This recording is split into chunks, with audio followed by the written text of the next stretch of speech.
Urashaka kubyaza umusaruro AI muri 2026.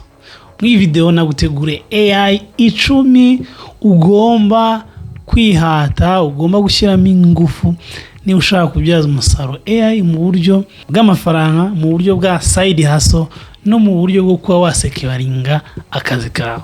Wibuke neza, AI ntabwo izadutwara akazi, ariko abantu bazi gukoresha neza AI bo ntabwo bazagushyiramo imiyaga, bazagutwara akazi. Iyi video nuza kwireba neza hagati ndazakuza gutanga mo bonus, nuze kuza gucikwa. So none rero katurebere hamwe AI tools za 2026 ushobora kwibandaho nowadays. Ari ikintu cya mbere tugomba kubanza kuzirikana. Ikintu cya mbere nukungu AI zisigaye reasoning over retrieval. Tugitangira kera AI zigitangira gukoreshwa zo nyine zararitirolavinga zikabanza kugenda kujya gushaka mu bubiko amakuru, ibintu niba yibwiye ikintu ikabanza kujya kureba mu bubiko ibintu bihari, ikataka ikuzanira ibintu bitaye n'ibyo yagize ute n'ibyo bayihaye kera. Ubu rero biratandukanye. Ubu ngubu iyo nayo irareasoninga, ngo bimaze kugira zimaze kwiga, zimaze kumenya amakuru ahagije ku buryo zagira ute, kubyo zatanya kujya zitekerereza. Ikindi nicyo kwita agentic shift. Ubu none AI ziri gukora nka agent. Agent ni ukuvuga iki? Ushobora kuyiha ibintu 3 bine 5 ikagira ute, ikaba yagira ute wayituma. Ni nko ari umu agent. Ushobora kwibwira uti nkorera graphic design, yo ikagenda ikagira ute gashakisha amaturage atandukanye, ikajya nko muri Illustrator, akajya nk'ahandi ikabigukorera. Mu yandi magambo ni agent, urayituma cyangwa ukayikoresha, akabaye agataska, ikagenda ikagira ute ikagakora, ikabigukora neza byose. Ikindi kintu AI ziri gukora nicyo kwita integrated ecosystem. So no kuvuga ngo ubu ngubu AI zirimo zirafata zigahuza ibintu byinshi cyane. Ushobora gushyiramo email, ushobora gushyiramo social media zawe, ushobora gushyiramo ibintu byawe byose ikagira ute ikaba yagukorera akazi. Nicyo twita integrated ecosystem. No banga ubu ngubu AI ushobora gufata AI ukayiha ibintu byawe ukora, akazi kawe ukora, ikazajya ikabigukorera. So nibyo bintu bitatu ubu ngubu AI zirimo zirakoreraho, kuba ziri kurizoninga, kuba wayituma cyangwa se wayikoresha nk'umuntu, nk'umuntu taska, no kuba iri fit ibintu byinshi cyane ishobora guhuriza hamwe ama email, ama social media, amaturu runaka. Ushobora kuyiha YouTube ikakwanaliza, ushobora kuyiha YouTube ikazayigusubiza ama comment, ibintu byose ushobora kubihurizamo. Muri 2026 rero AI na nungu ikirenze izindi navuga niyo twita ChatGPT. ChatGPT nikoreshwa cyane, impamvu kwe kuyiga muri 2026 nicyo twita ni reasoning engine. No kuvuga ngo ishobora kugufasha kuganira n'indi AI. Mu yandi magambo ushobora tuwe nk'urugero ushaka nko kwandika nka graphic design, ushobora nko gukora nka graphic design, AI ChatGPT yo ishobora gukorera prompt nziza cyangwa ishobora gukorera ibintu bimeze neza. Waha iyo AI yindi ikagira ute ikaba yayibwira neza. Nk'urugero ushobora nko kubaka website ukoresheje indi AI, kugira ngo iyo AI yindi uyibwire neza, kugira ngo iyo AI yindi uyisobanurire neza bizagorana cyane kurenza uko waha ChatGPT twebwe ati ngewe ndimo ndashaka kubaka website nifashishije iyi AI, nkorera prompt nziza, naha iyi AI ukoresheje amadata yanjye mfite kugira ngo ize kuza kuma website nziza.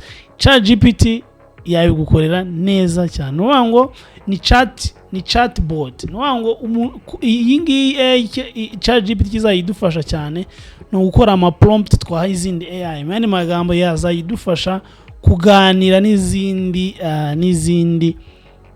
AI. So nuvuga ngo AI 3, AI 1, model ya 1.0 na 1.3 ni ingenzi cyane. No mu uyu mwaka twongere twiyibutse ChatGPT mu buryo burambuye. Nuvuga ngo iyo ushaka kurya deep search, ushaka gusakira cyane AI yabigukorera. Nabonye n'amafoto yara ChatGPT yari innovatinze.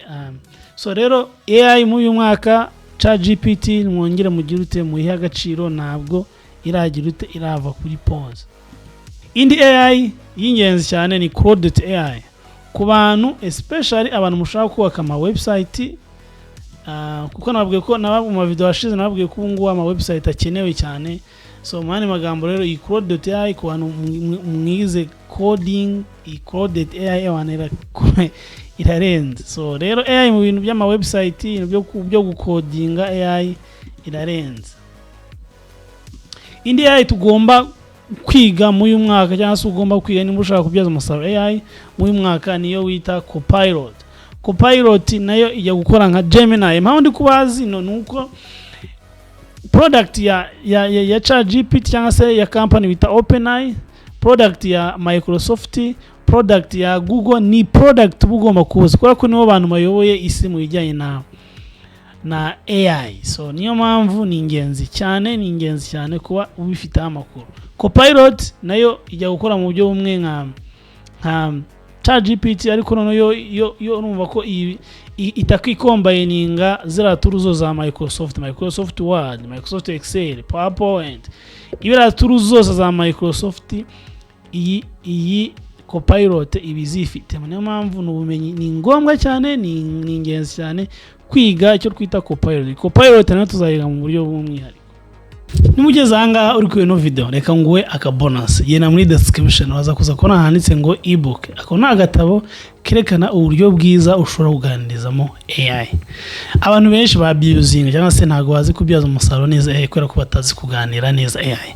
AI ifata nk'umuntu w'umuhanga ku isi. Iyo utazi kwiganiza, iyo utayibwira ibintu by'ubwenge cyangwa se ubwira uburyo uyiganiza mu buryo bwiza, nayo nagiguye ibintu mu buryo bwiza. Niyo mpamvu nateguye iyo ebook nifashije ama research ya Google na ChatGPT n'izindi mbuga zikomeye cyane zerekana uburyo umuntu ashobora kuganira neza na AI. Nagerageje kubivuga mu buryo bworoshye ku buryo wagira ute nawe wabyiga bikoroheye. Downloading icyo gitabo kiri muri description ni ubuntu. Indi deal naguha nuko muri uyu mwaka dufite icyo twita AI Masterclass. Niba ushaka kwiga AI mu buryo wayibyaza umusaruro, mu buryo yagufasha mu kazi kawe n'uburyo wakora ama side hustle, joininga Masterclass ya Teacher Sam ya Artificial Intelligence. Kwijoininga genda muri description uraza kuza kubona nimero yanjye, unyandikire inbox mbwe ndashaka kujoininga class ya AI ya 2026 none ndakubwira ibisabwa byose.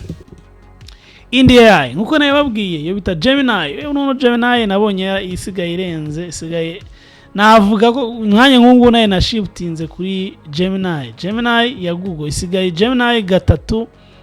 Abantu ubu ngubu isigaye irenze ku mafoto, irenze ku mene magambo. ChatGPT ubu ngubu irimo irahangana cyane na Gemini. No mpamvu Gemini 3 ni ingenzi cyane kuyiga, ni ingenzi kwishishamo imbaraga cyane. Iyi ngiyi Gemini rwose nzayikoraho video mu buryo bugize ute, mu buryo burambuye cyane. Indi AI ibintu ko tugomba kwiga, wow, iyo bita Manus. Iyi PowerPoint muri kubona imeze gutya, iyi PowerPoint nayikorewe niyo wita Manus. Manus ni AI agent, wango ni nk'umufasha, ni umuntu utuma. Ushobora kwibwira ati nkora PowerPoint, ushobora kwibwira ati nyubakira website, ushobora kwibwira uti nyanarizingira kino gitabo, ushobora kwibwira uti ni agent. Rero kugira umenye kuri Manus, kumenya uburyo ikora, kumenya uburyo ikoresha, kumenya uburyo ibyaza umusaruro, I'm telling you ntago wazabyicuza muri 2026. Ishobora kugufasha gufata igafata nk'udokima wari ufite washaka kubyaza umusaruro. Iyi ngiyi ishobora kugira ute, ishobora kubigukorera. ni ingenzi cyane, tuzayigaho nayo. Ku bantu mushaka kubaka ama website nagiye mbyibandaho, iyo bita Bolt niyo bita Cars nayo igufasha mu kubaka website. Ni ingenzi cyane. Indi mu kubaka website zimeze neza, iyi ngiyi nayo ndi kuyikoresha cyane muri company yanjye ya Finovators. Turi kubaka ama website twifashishije Lovable rwose irimo irakura neza cyane. Indi niyo twita Perplexity. Nukuvuga ngo urabona ko ugiye kuri Google ujya gusearchinga ibintu byinshi cyane. iyo ukize nka search muri Google ikuzana ibintu byinshi cyane wowe ukabura ikizima cya nyacyo. So iyi ngiyi rero Perplexity yo ntago ikujyana mu bintu byinshi cyane. Iyo topic uyihaye iyo yaragenda ikagusacingira kuri internet ikagukorera ubushakashatsi hirya no hino, ikajya kuri Google, ikajya kuri Safari, ikajya ahantu hatandukanye, yo ikakuzanira ibintu wowe uri gushaka neza exact. Bavuga ko ubu Google iri kugira ute, Google irimo irahangana n'iyi bita Perplexity. Kubona mukuru ubushakashatsi, kubona mushaka amakuru yizewe kandi mu gihe gitoya, iyi Perplexity ni ingenzi cyane. Kubona baba academician abamwiga, abamo gukora ubushakashatsi, abantu muri research, Perplexity ni ingenzi cyane. Hari indi nayo nzayikora video nicyo twita N8N.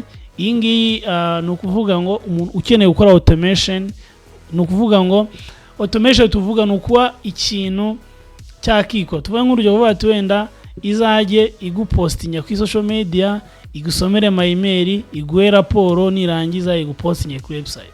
Iyi ngiyi N8N ishobora kugufasha gukora automation. Iyi ni ingenzi cyane. Ni ukuvuga ngo iyi ngiyi nayo tuzagerageza kuyikoresha muri uyu mwaka, tugerageza gukora ama automation yacu. Kuba yagenda ikaridinga ibintu byawe, yarangiza kubiridinga igatanga raporo, yarangiza gutanga raporo ikohereza email. Iyi ngiyi ushobora no gukora automation kuba wenda ukayihuza na email yawe, ama email yawe aje yarangiza ukayahuza na ushobora gufata ukoresheje N8N, ushobora gufata email yawe ugafata na ChatGPT ukabihuza no ChatGPT mu gihe wakoresheje email, iyo email ikatakwifata ikayiha ChatGPT ikatakwiyanalyza mara kuyanza twongeye ikaza ko ibigarura iyi N8N ikabigarura ikatakwiyongera ikagenda ikakwandikira ikagusubiza. Ni uvuga ngo ni automation. Ibi rero ni ingenzi cyane ko mushaka kubyaza umusaruro